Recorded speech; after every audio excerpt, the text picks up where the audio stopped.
1988, a long time ago, which was about 8 years after my mom had passed away. I was living in Michigan, and I was getting dressed, and I'd walked into my bedroom to put on my jewelry, and I wore these crazy diamond earrings every day since I've gotten them.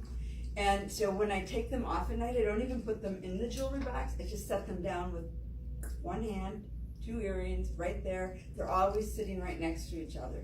Well, this particular morning, if this is my jewelry box, there was one here and there was one here.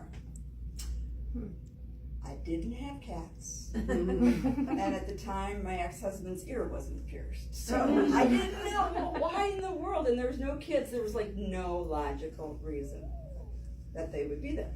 And I, had never channeled, and I turned around and looked at this empty room and said, Mom, if you're here, you're gonna need to let me know, because I've got work to do. Now, why I said that, I honestly don't know. But I knew something was up, right? Remember, 1988, I wasn't into all this woo-woo stuff. I was like a normal girl, just got out of corporate America. Had a trade publication for executives in the fashion industry, and I didn't know what all this stuff was. So I go downstairs to my office, and I sit down, and I'm flipping through Women's Wear Daily, because I had had this trade publication for 3 years, and it wasn't making the kind of money that I wanted to be making, and I thought, that's it, I'm going to go suck it up and go back to corporate. Well, all of a sudden, I smelled my mother's body aroma. Now, we got a lot of moms and daughters in the room. You know what your mom smells like. It's a smell you'll never forget your entire life. Just saying. It's just the way it is. What was that? She said, don't worry, Mom, you smell good. So, but again, I'm like this normal girl. So I think to myself, I'm going to go make coffee, because the coffee smell will take this away, and I'll get back to being a normal girl, and my sanity will come back. Well, I go make coffee. I go back and I sit in my office, and I can still smell it over the coffee. So I again, normal girl. You think if I turn into my mom, am I starting to smell like my mom? Oh my gosh. No. I knew something big was going on. Something really, really big. And all of a sudden, the clock struck noon. I hate to say it was that obvious, but it really was. And I had a skylight in my office, and the sun was shining right down on me. And I started to feel like this energy coming into my right ear, kind of like somebody was holding up a megaphone. And I'm like, well, I'm going to get a message. So I flip over a legal patent, because I know whatever this is so important that I'm going to want to have it forever, and a freaking piece of paper is going to get lost. But I can save the back of this. And how did I think of all this quick? I'm not sure. But I wrote it down, and basically what it said was, you're here to help the many, not just the few. This path you're on will take you there. You will feel rewarded and fulfilled. And then it stopped, and the smell went away. Wow. And it was just like, don't you dare go back to corporate, because corporate's going to suck the wind out of you, and you'll never get to where you're going to get to if you stay on this path. I have goosebumps still when I tell that story. So, not that being in the fashion industry and having a trade publication for executives in that industry was leading to, it didn't seem like it was leading to all of this. But at the end of the day, when you look around, line and design and color is everywhere in this room.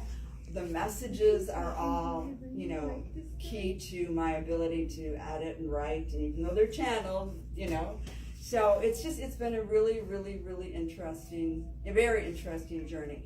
And I kept with that trade publication until I was 40, when I woke up and I said, hemlines go up and hemlines go down, and nobody dies from this. And if I have to write another story about fashion, I might die. What? What was I going to do? 20 years in the fashion industry? I was on the board of directors of the Fashion Group International. I'm like, how do you walk away from that? Well, when God wants your attention, there's always a way.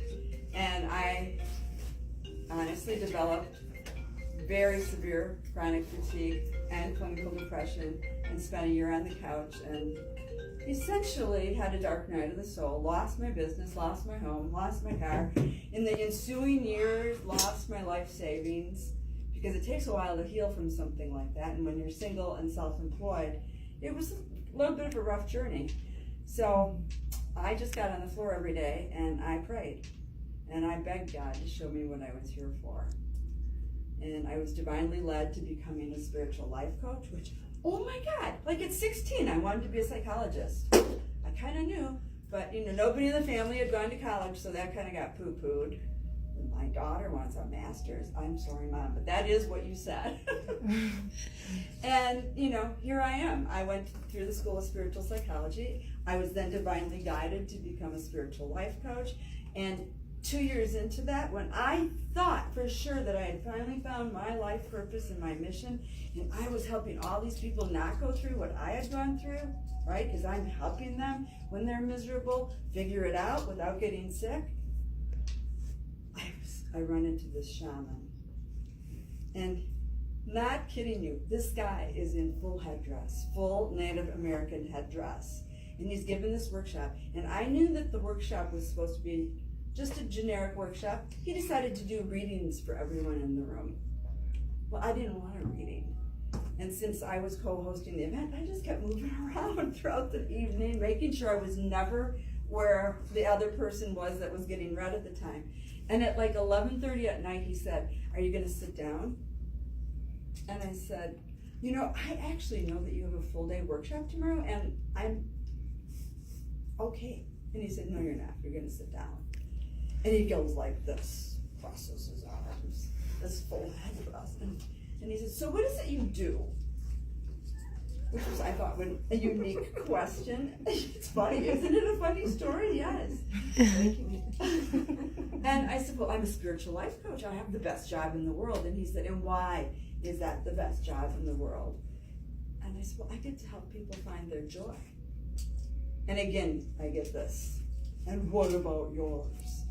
And I'm like, "I just told you, this really makes me happy." And he sat there and stared at me for 5 minutes. And he said, "This is normally when I back down, but they're not like me." Well, I don't remember after that, because I think I had steam coming out of my ears. I had clients in the room. I mean, this was kind of embarrassing. The whole thing was just a little over the top. But after that, I started getting messages to draw. It was the same weekend I started getting messages to draw. And for 6 months, I ignored it because I didn't know how to draw. Well, it was January 2005. It was the 3rd week of January. We hadn't seen the sun in 3 weeks. It was 20 below zero. Wisconsin at that time of year, horrible, horrible. So I looked at my angels and I said, "You guys want to draw? That's fine. We can draw. But FYI, it's the middle of the business week and I'm a type A Capricorn. So this better be important." So yes, you can be very sassy to your angels. Just talk to them like they're people. They're good with that. And like lo and behold, they guided me through this whole process. And I picked up an angel card and I asked, what do the people of the world need to know now more than anything? And the card that flew out of the deck was all is well. All is in divine order. Mm-hmm. And I thought, oh,